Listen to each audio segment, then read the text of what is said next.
lumabas sa iligal na pamilihan ng ganitong susi. Kailanman at saan man mo ito ipasok. Sa kandado ng kahit anong silid. Kahit pa pinto ng banyo. Pag binuksan mo ay palaging nilalabas. Ang iisang kwarto ng isang hotel. At pagpasok mo sa loob ng kwarto, kailangan mo nang isipin ang lugar na pupuntahan. Pagkatapos ay buksan mo niya ang pinto. At agad kang makakarating sa destinasyon. Ngunit ang ganitong mahiwagang susi ay ibinenta sa itim na pamilihan sa halagang 2 milyon. Agad sinabi ng mamimili na masyadong mura ito. Ngunit kailangan niyang tiyakin muna. Kaya kinuha niya ang kanyang toolbox at binuo ang isang maliit na pintong kahoy sa mesa. Pagkabit niya ng kandado, ipinasok na kaagad ang susi kasabay ng paglitaw ng gintong liwanag. Lumitaw nga sa loob ng pintuan ng isang hotel room. Namangha ang matanda sa nakita niya. Lubos itong gang-ulos sa kanyang paniniwala, hindi na siya nagatubili pa. At direktang nagpadala ng 2 milyon. Ngunit biglang may isang grupo pang sumugod. Kita na ang habol din nila ay ang susi. Pero ngayon iba na ang sitwasyon. Balak nilang kunin ang susi pati na rin ang pera. Ngunit maging mamimili o nagbebenta, ay hindi handang sumuko. Agad naglaban ang 3 panig. Nang dumating ang pulis matapos ang ulat, 2 na lang ang natira, ang mamimili at nagbebenta. Ngunit matapos ang pagsusuri ng investigador Miller, kalaman niyang bukod sa salarin, may isang empleyado pang nakatakas. Kaya agad niya itong inalam at tinuntun. At matagumpay na naaresto ang empleyado. At ang mahiwagang susi ay nasa bulsa nga nito. Ngunit sa oras na iyon hindi pa alam ni Miller ang kakaibang katangian ng susi. Nanunglan niya ang empleyado tungkol sa nangyari. Kung ano ba talaga ang naganap sa tindahan. At bakit may 2 sunog na katawan. Sabi ng empleyado may isang lalaking tinawad na daga ang pumasok at pinatay ang amo at ang kliyente. Siya naman ay nakatakas sa kabuluhan. Pero tungkol sa susi ay ayaw niyang magsalita. Pagkatapos ay sinamantala niya ang hindi pagbantay ni Miller at itinunak siya. Pagkuha na iginagaw ang susi at tumakas. Nang habulin siya ni Miller, natuklasan niya ang pasilyo ng buong gimpilan.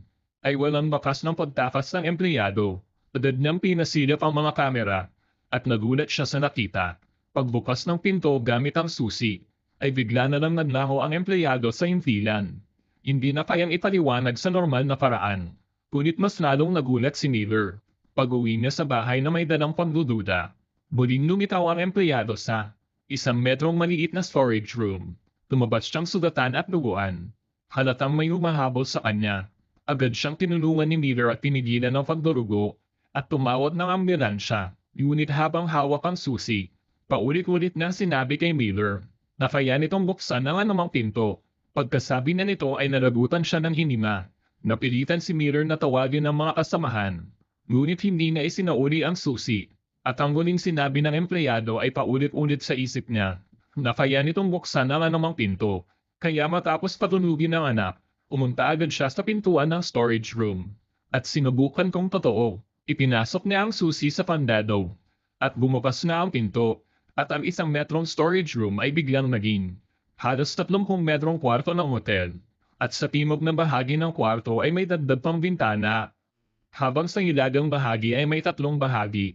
Isang banyo, isang aparador at isang storage room. Namangha si Miller sa kakaibang eksenang nasa harapan niya. Pinasara niya ang pinto at inisip ang pagpunta sa tabing dagat. Pagbukas niya muli ng pinto, ay agad siyang napunta sa dalampasigan. Pagkatapos ay inunit niya ang paraan. Inisip niyang pumunta sa motor parking. Pagbukas ng pinto ay nagkatotoo muli. Sa muli ay inisip niyang bumalik sa bahay. Ngunit nang bumakas ang pinto kahit nakabalik siya, ay sakto namang nasa tapat ng pinto ang anak niya. At nakita nito ang kababalaghan sa loob. Matapos maranasan ng bata, may natuklasan siyang mas nakakagulat. Binuksan niya ang pinto gamit ang susi at inilagay ang laruan sa loob habang hindi siya kumapasok sa kwarto. Pagkatapos isara at muling buksan ang pinto, ay naglaho ang laruan na nasa sahig kanina. Pagkatapos ay ginalo niya ang kumot at inilagay sa sahig. At muling inulit ang eksperimento. Pagbukas ng pinto hindi naman nawala ang kumot, ngunit bumalik ito sa ayos na parang bago. Dahil sa eksperimento ng anak, lumabas ang 2 batas ng mahiwagang kwarto. Kung ang isang bagay na hindi kabilang sa kwarto ay ilalagay sa loob, isasara ang pinto at bubuksan muli, ay bigla itong maglalaho. Kung ang ilalagay naman ay bagay na orihinal na kabilang sa kwarto, pag isinara at binuksan muli hindi mawawala ang bagay. Ngunit babalik ito sa dating kondisyon. Parang new reset, isang ganap na muling pagsasaayos. Ang natuklasan ito ay talagang nagpangalaw kay Miller. Agad niyang binalaan ang anak na huwag kailanman basta-basta laruin ang susi.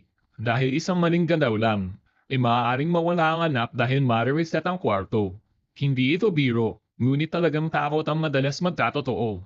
Pagkatapos niyang itago ang susi, dinala niya ang anak para sa follow-up sa ospital. Habang naghihintay siya sa lobby, napansin niya ang dalawang taong nagtatalo. Habang umiinit ang pagtatalo, umuha si Bigetay ng isang card at itinukpok sa ulo ng matangkad na lalaki. At bigla itong nagnako, muling napatanga si Miller sa nakita. Dahil sa instinct bilang polis, mabilis siyang tumakbo matapos si Bigetay.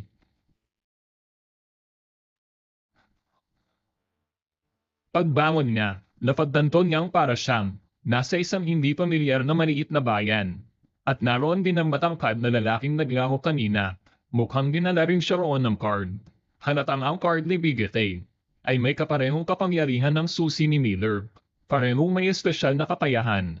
Teka, ang susi, pwede pala siyang makabalik, kaya agad siyang naghanap ng lumang bahay. At lumapit sa isang nakalap na pinto, at ginamit ang susi para pumasok sa mahiwagang kwarto. Inisip niyang bumalik sa ospital sa parehong palapag. At nang buksan niya ang pinto ay nakabalik na siya. Ngunit may isa pang sorpresa si Bigetay. Sandali uwad, halos sumabog sa galit si Miller. Sige tayo na ang magmanggaan. Ikaw may walang hanggang pag-teleport, ako naman walang hanggang pagbalik. Tingnan natin kung sino ang unang susuko. Pagkatapos nito ginamit muli ni Miller ang susi at ang mahiwagang kwarto para bumalik sa ospital. Pero sa pagkakataong ito naging mas mainit siya. Sa mismong sandaling bumukas ang elevator, walang pag-aalinlangan si Miller. Agad siyang sumuntok at pinulot ang lumipad na tiket. Napatama si Bigetay. Bakit ka pa laging nakakabalik agad? Ipinakita ni Miller ang kanyang susi at mula sa reaksyon ni Bigetay, halatang may alam siya. Kaya dinala siya ni Miller sa cafe katabi ng ospital at tinanong tungkol sa susi at sa tiket. Sabi ni Bigetay hindi iyon card, kundi isang tiket. Ang destinasyon ay isang bayan sa New Mexico. At kapag ipinatong sa ulo ng tao, agad siyang dadalhin doon. Wala na itong ibang gamit. At kasama ang susi ni Miller, ang lahat ng mahiwagang bagay ay mula sa room 10 ng isang motel na tinatawag na mahiwagang silid. May higit 100 bagay ayon sa kwento. Bawat isa ay may kakaibang kakayahan. May mga kapakipakinabang at mayroon ding walang silbi. Halimbawa ang lapis mo na roon ay kapakipakinabang. Kapag tinapot mo sa mesa, lumililito na 1 sentimo. Pero ang huling may-ari nito sa sobrang pasag-ikan yumaman ay tumapik ng 6 na buwan halos walang pahinga at namatay sa pagod bago niya nagamit ang pera. At ang reno naman ang pinakawalang silbi. Kapag nilagay mo ang itlog sa gitna, manuluto ito sa ilang segundo ngunit itlog lang ang kaya. Nang marinig ito biglang naalala ni Miller na ilang araw bago iyon pagkatapos gamitin ng empleyado ang susi, ay babaeng nagpakilalang kapatid niya ang dumating. Pero only child ang empleyado kaya imposibleng may kapatid. Nang mabisto siya naglabas ang babae ng nail file. Iwinasiwas ito sa harap niya at nawalan siya ng manay. Malinaw na siya rin ay para sa susi ang pakay. Kung ganoon ang nail file ng babae, ay dapat galing din sa mahiwagang silid. Biglang may idinagdag si Bigetay. Binigyan niya ng babala si Miller na huwag masangkot sa mga bagay na iyon. Lalo na sa susi na may napakalakas na kakayahan. Dahil maraming grupo ngayon ang nag-iipon ng mga bagay. Gagawin nila ang lahat ng paraan. At maaaring malagay sa panganib ang buhay ng pamilya niya. Saka lamang natauhan si Miller. Nasa ospital pa ang anak niya. At lagpas na sila sa oras ng pagsusuri. Alala rin niya ang babala ni Bigetay. Kaya ibinalik na agad ang tiket. At nagmadaling bumalik para sandalin ang anak. Ngunit huli na ang lahat. Sabi ng front desk may lalaking kumuha sa anak niya. Tubuo ang mundo ni Miller sa narinig. At ang kumuha sa anak niya ay ang taong pumatay sa amo at kliyente ng empleyado. Tumunog ang telepono ni Miller. Siya ay si Dada ang tumawag. Hawak mo ang bagay ko, Inspector Miller. Sino ka? Nasa akin ang anak mo. Gusto mo ba ng isang kalakalan? Pagkasabi ay nagbigay siya ng lokasyon at ibinaba ang tawag. Hindi na nag-isip pa si Miller. Tinawagan niya agad ang mga kasamahan para humingi ng backup. At siya mismo ang naunang tumakbo para iligtas ang anak. Pagdating niya sa lugar, nakita niyang totoong dinukot ng daga ang anak niya. At hindi na nagpaligoy-ligoy pa si Daga, kinuha niya ang isang ballpen at binyantaan si Miller. Kapag ito ay itinarap sa katawan ng anak mo, masusunog siya kagad, tulad ng dalawang bangkay sa tindahan doon. Kung gusto mong ligtas ang anak mo, ibigay mo ang susi at tapusin natin ito. Sa sandaling iyon alam ni Miller na ang ballpen na iyon. Malaki ang posibilidad na isa rin itong gamit mula sa mahiwagang silid. Dahil natataya ang buhay ng anak wala siyang ibang pagpipilian. Kaya ibinaba niya ang baril at kinuha ang susi sa bulsa. Ngunit habang inaabot ng tauhan ni Daga ang susi, tinamantala ni Miller ang oras at agad sumuntok. At tumilapon ang susi sa harap ng kanyang anak. Nang makita ng tauhan ni Daga ang paglaban ni Miller, sinakal niya ito mula sa likod. Sumigaw si Miller sa anak na tumakas. Kaya mabilis na pinulot ng anak ang susi at tumakbo. At bigla niyang napansin ang isang pinto. Kaya dali-dali siyang tumakbo papunta roon. At walang pag-alinlangan binuksan ang pinto gamit ang susi. Muling lumitaw ang mahiwagang silid. Ngunit bago pa siya makapasok, dumating na sina Daga at Miller. Pauna si Daga at inagaw ang susi mula sa bata, at itinulak na ito papasok sa mahiwagang silid. Mabilis niyang isinara ang pinto at minuksan muli, at naganap ang bagay na pinakakinatatakutan ni Miller. Ang kanyang anak ay na-reset at biglang naglaho. Sa sukdo ng galit agad niyang sinugod si Daga. At nabawi niya ang susi. Dumating din ang mga armadong tauhan ni Daga. Kaya napilitan si Miller na pumasok sa mahiwagang silid. At agad isinara ang pinto. Pagkalipas ng ilang sandali napuno siya ng pagsisisi. Sirisin niya ang sarili dahil sa kanyang kuryosidad. Kinuha niya ang larawan ng anak sa pataka. At nangakong gagawin ang lahat upang mahanap ito. Ngunit hindi ganoon kadali ang paghahanap sa anak. Ang taming paraan ay alamin pa ang tungkol sa silid. Ngunit tatlo lamang ang may alam tungkol dito.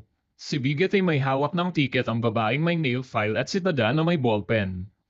Naikwento na ni Bigat ay ang lahat ng nalalaman niya. At ang babaeng may nail file ay hindi na matagpuan. Kaya tanging si Daga na may ballpen ang natitira. Kaya sinimulan ni Miller ang palihim na pagsubaybay sa kanya. At sa tamang pagkakataon hinailan niya ito papasok sa silid. Pinasok na ito sa mahiwagang silid nang hindi ito handa.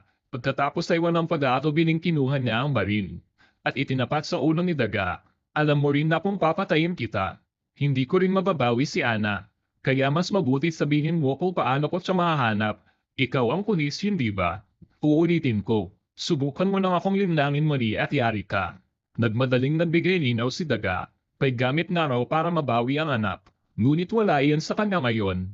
Pero kaya niyang tulungan si Miller hanapin ito at ibalik ang bata. Kapag nagtagumpay sila ang susi ay magiging kanya. Dahil sa mga nangyari nitong mga araw, lubos nang nauunawaan ni Miller ang panganib ng susi. Gusto lang niyang mahanap ang anak, kaya pumayag siya. Pero para sa kaligtasan, kinuha niya muna ang gamit ni Daga, ang ballpen na kayang magsunog ng kahit ano. Pagkatapos ay nagtungo sila sa tirahan ni Daga, nakasulat ng siksik sa pisara. Ang iba't ibang ugnayan ng mga gamit ng mahiwagang silid. Sinabi ni Daga kay Miller na ayon sa kanyang impormasyon, sa lahat ng mahiwagang gamit, may isang pangunahing gamit at isang susi gamit. Kapag pinagsama ang dalawang ito, magiging napakalakas umano ng kapangyarihan nila. At malamang na mababawi nito ang anak niya. At ang susi gamit ay ang susi ni Miller. Habang ang pangunahing gamit ay isang alarm clock, ngunit nasa kamay ito ng isang napakayamang kolektor. Isa rin siyang mangangalap ng mga gamit mula sa mahiwagang silid. Ginagamit niya ang kanyang pawn shop bilang pakunwari para makalatang ng napakaraming gamit. Ayon sa datos ng alarm clock, ay nasa ikatlong panapag ng kanilang vault. Ngunit pagdating nila sa pawn shop, noon nila napansing sobrang higpit ng seguridad. At imposibleng makuha ang alarm clock nang hindi nalalaman ng iba. Kailangan itong planuhin ng maigi. Kaya nang makabalik sila ay gumamit sila ng koneksyon. At napunan nila ang floor plan ng pawn shop ng bilyonaryo. Ngunit pagtingin nila dito sa kanila nalaman ang problema. Ang lahat ng lock ng buong pawn shop ay hindi gumagamit ng unang henerasyong lock. At ang mas malala pa, ang pinto ng vault sa ikatlong palapag ay isang high-tech na electronic security door. Niwala man ng butas ng susi. Ibig sabihin ni Miller at Daga ay hindi makakapasok gamit ang kanilang susi sa loob ng pawn shop. Ngunit hindi sila pinabayaan ng tadhana. Habang paulit-ulit sinusuri ni Miller ang plano, nadiskubre na ang anak ng bilyonaryo ay may mini castle. At ang pinto ng castle na iyon ay gumagamit ng unang henerasyong lock. Sa wakas may paraan na para makapasok. Ngunit mayroon pang isang problema. Paano sila makakalabas matapos makuha ang alarm clock? Tandaan ang vault ay may iisang electronic password door. At kung wala ang password, imposibleng makalabas. Sa puntong ito, hindi nila alam na ang paraan ng pagpasok sa silid gamit ang wooden door na lumilitaw mula sa wala ay nadawa na ng black market boss na si Wala. Ano ngayon ang gagawin? Napansin ni Dada sa orihinal na blueprint na ipinapakita nitong bukod sa self-password door ay mayroon pang isang pinto sa north side. Unit pinasemento ito ng bilyonaryo dahil nais niyang siguraduhin ang seguridad ng vault. Alamang wala na itong lock. Para kay Daga, imposibleng gamitin ang susi ng mahiwagang silid upang tumakas. Pero sa hindi sinasadyang pahayag niya, ay nagbigay siya ng ideya at agad nakabuo ng plano sa pagtakas si Miller. Tuloy lang sa panonood, nakakatawa talaga ang planong pagtakas na ito. Una tumawag si Miller sa bilyonaryo. Nagkunwaring dadalhin niya ang susi. Pinamit niya ang estratehiya para ilayo ang bilyonaryo at mga tauhan nito. At naakit silang lahat sa pintuan ng pawn shop. Pagkatapos gamit ang mahiwagang susi, binuksan ni na Miller at Daga ang pinto ng minikaso ng anak ng bilyonaryo. At napapasok sila sa pawn shop nang walang nakakakita. Pagdating sa ikatlong panapad, sinamantala nila ang pagkalinat ng tagapagbantay ng vault. Tinutufan siya ng baril para mabuksan ang password door. Pagkapasok, ginamit nila ang ballpen ni Daga at sinunog ang lahat ng circuit ng pinto. Kaya mula noon, hindi na mabubuksan ang pinto mula sa loob o labas. Habang naghihintay pa rin sa ibaba ang bilyonaryo, naisip niyang may mali dahil hindi dumarating si Miller. Kaya dali-dali siyang tumakbo sa vault. Ngunit huli na ang lahat. Naiwan silang lahat sa labas ng nakasarang pinto. Inutusan niya ang tauhan na basagin ang reinforced glass. Samantala sa loob ng vault sina Miller at Daga, napansin nilang ang alarm clock ay nasa loob lang ng safe sa harap nila. Pero habang lumalaki ang bitap sa salamin, nababalisan na si Daga, ngunit kalmado pa rin si Miller. At hiniling ng palang na inihanda nila. Tuliro na si Daga, ngunit hindi siya sinagot ni Miller. Sa halip lumapit ito sa hilagang bahagi ng silid. At ilang hampas lang ng palang, napatunayan gypsum board lang ang pader. At sa likod ng gypsum board, tulad ng nasa plano, may nakatabong kahoy na pinto. Ngunit napansin ni Daga na wala itong kahit anong lock. Kahit lock cylinder man lang. Sabi ni Miller, huwag ka munang kabahan. Kunin mo ang mga gamit sa bag mo at tingnan. Agad nagbukay si Daga sa bag. At sakto may isang bagong set ng unang generasyong lock. Kasama pa ang mga pasangkapan. Tama, iniisip ni Miller na ikabit ang lock mismo sa lugar. At pagkatapos gamitin ang susi para buksan ang silid. Naunawaan ito agad ni Daga.